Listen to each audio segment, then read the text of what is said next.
Cynthia found out that her sister Grace killed her father to cover up a deadly secret, and she just got evidence. Their father did not die naturally like everyone believed. He was poisoned slowly over months. It started 1 week after the funeral.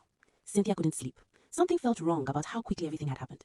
Their father had been strong, careful, not the type to collapse overnight from heart failure.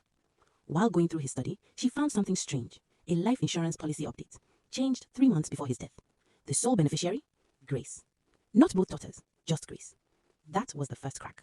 The second crack came when Cynthia found a small locked metal box hidden behind books in his shelf. Inside were medical reports, repeated complaints about dizziness, nausea, muscle weakness, and one handwritten note. I think someone is tampering with my medication. Cynthia's hands went cold. Tampering. She checked the dates. Every hospital visit lined up with the weeks Grace had moved back home to take care of him. Grace controlled his food, his medication, his visitors. Everyone praised her for being the devoted daughter. Meanwhile, Cynthia was walking out of town, trusting her sister. Then came the final piece. A pharmacy receipt tucked inside Grace's old drawer. A medication not prescribed to their father. One that, in small doses over time, could cause organ failure while looking like natural illness. Grace moved differently now. Too confident. Too in control of the estate. Too eager to finalize property transfers. Then, Cynthia overheard something she was never meant to hear. Grace arguing with someone on the phone late at night. I did what I had to do, Grace whispered. He was going to change the will. Cynthia's chest tightened. Change the will. That was the motive.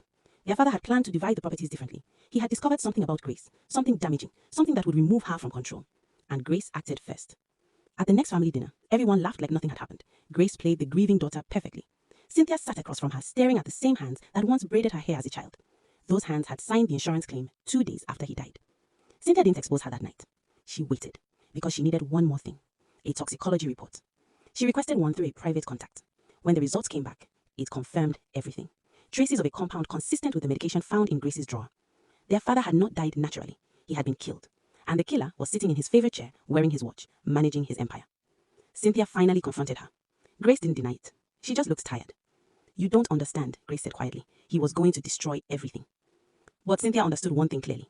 This wasn't about inheritance alone. But she wasn't sure of what it was all about. And now, Cynthia had a choice. Turn her sister in, or protect the only family she had left.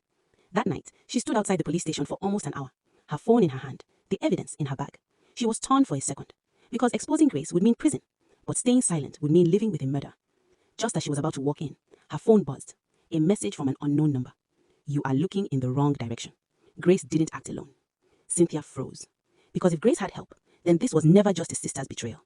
This was something much bigger, and their father's death was only the beginning.